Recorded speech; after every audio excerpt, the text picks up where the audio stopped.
Hey, it's Allie and welcome back to my channel. So for today's video, I'm going to do a recent reads video. I have 6 books to talk about today, so let's go ahead and get into it. First up, I have Incantation by Alice Hoffman. And this book is a historical fiction novel and it takes place in Spain. And the main character in this book is Estrella. She's a 16-year-old girl. And years ago, before the time frame of this book, people in Spain that were Jews were either forced to convert to Christianity or they were killed for that.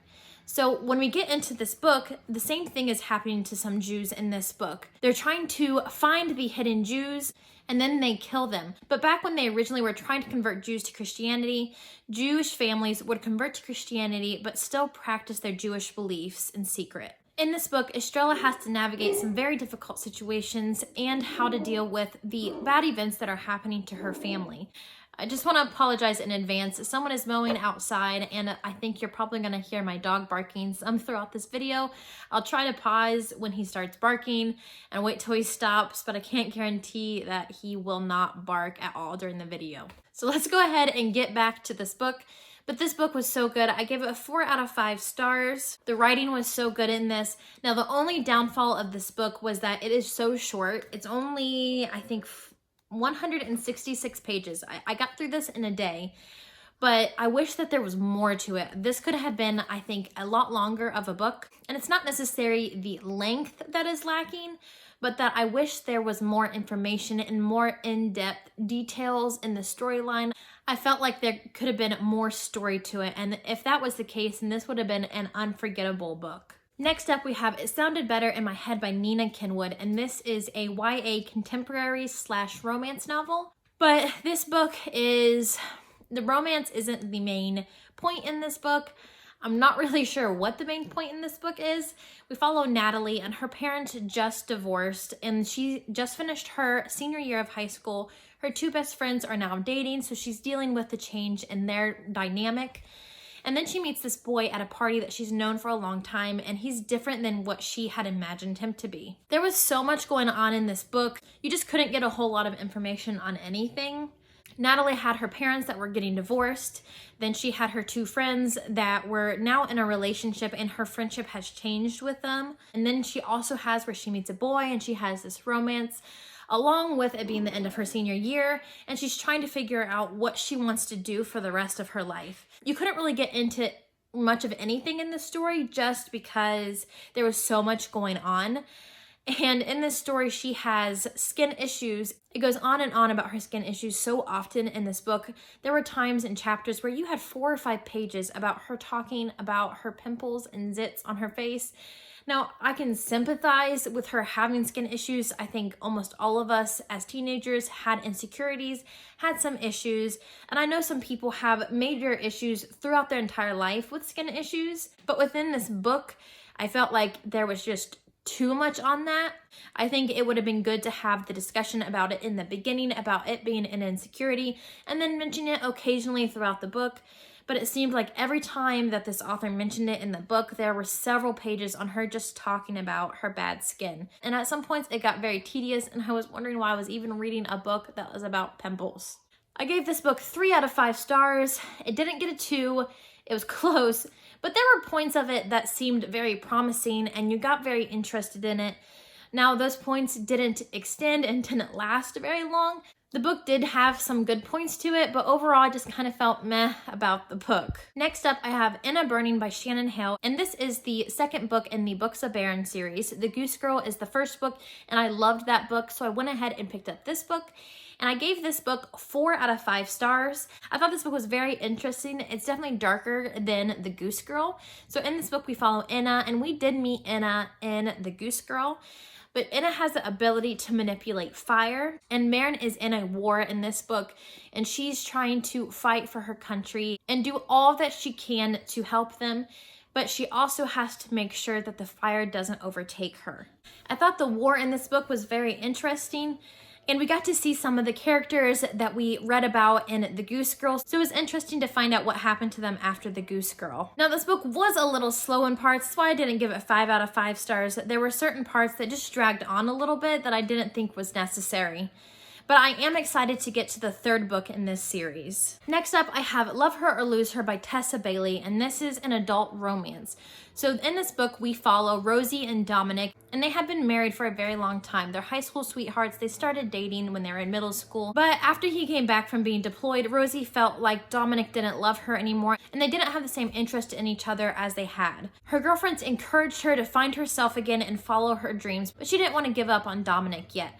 So she asked him if he would do marriage counseling with her with an extreme counselor, and to her surprise, he agreed.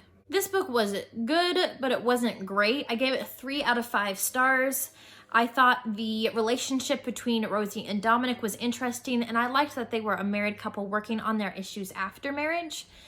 But Dominic was a very macho man. Some of the things he would say to Rosie, I was like, no, that's not okay. It's not okay to talk to someone like that. So there were points in the book where you were supposed to be kind of on Dominic's side and interested in Dominic. And I really just didn't want them to get back together because of the way that he talked to her sometimes.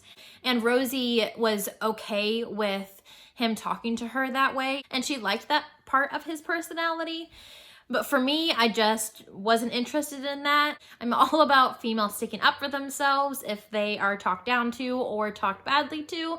So I just feel like this just wasn't the book for me. Next up, I have Fatal Throne, and this is about the wives of King Henry VIII, and we also read from the point of view of King Henry VIII. Now, each point of view is written by a different author. Catherine of Aragon is written by Candace Fleming. Henry VIII is written by M.T. Anderson. Anne Boleyn is written by Stephanie Hemphill. Jane Seymour is written by Lisa Ann Sandell. Anne of Cleves is written by Jennifer Donnelly. Catherine Howard is written by Linda Sue Park. And Catherine Parr is written by Deborah Hopkinson.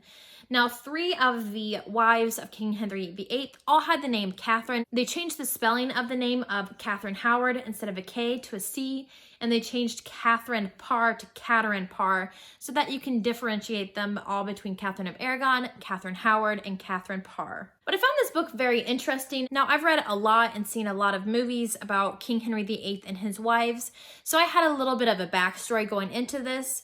So there wasn't much in this book that I read that was news to me, that was new information for me. But if you don't know a lot about them, this would be a great book to pick up. It gives you just the general life story of each wife from shortly before they meet King Henry VIII to when they died. Now, each section was kind of hit or miss for me just because it is by a different author every section that you read. Other than King Henry VIII, he has sections throughout the entire book, but the writing style was different for all of them. I think the one author that I wasn't a huge fan of was Stephanie Hemphill, and she did the writing for Anne Boleyn, but all the other ones I thought were very interesting. Jane Seymour's author, which was Lisa Ann Sandell, was probably my favorite. I love Jane Seymour's story, and I think the writing just brought it to life. But it's definitely a book to pick up if you don't know about King Henry VIII's wives. It was definitely very informational if you didn't know about them before. I believe I gave this book 4 out of 5 stars just because of the one author that I wasn't a huge fan of. And I just think that a book that is split up between different authors just isn't my thing. I think I just prefer to have a book that the writing is more smooth throughout. The last book I have to talk about is These Violent Delights by Chloe Gong, and this is a first in the series. The second book is Our Violent Ends, and that comes out in November of this year. And this book was a pleasant surprise for me. I was kind of skeptical going into it with it being a Romeo and Juliet retelling with a monster in it, so I was kind of curious as to how the author was going to put all of that together. But the main characters in this book are Roma and Juliet, and they're from rival gangs in Shanghai. Now, in this book, we deal with the rival gangs, which are the White Flowers and the Scarlet Gang, but we also have the Communists and the Nationalists. So Shanghai is divided all over the city. Roma and Juliet were childhood lovers, but something happened that tore them apart. So they don't like each other anymore, and they're very on guard when they're with one another. But in this book, they have to come together to fight the madness that's in the city. This book was so good. I cannot wait till the second book comes out. It's been a long time since I've been able to say that I am impatient for the next book in a series.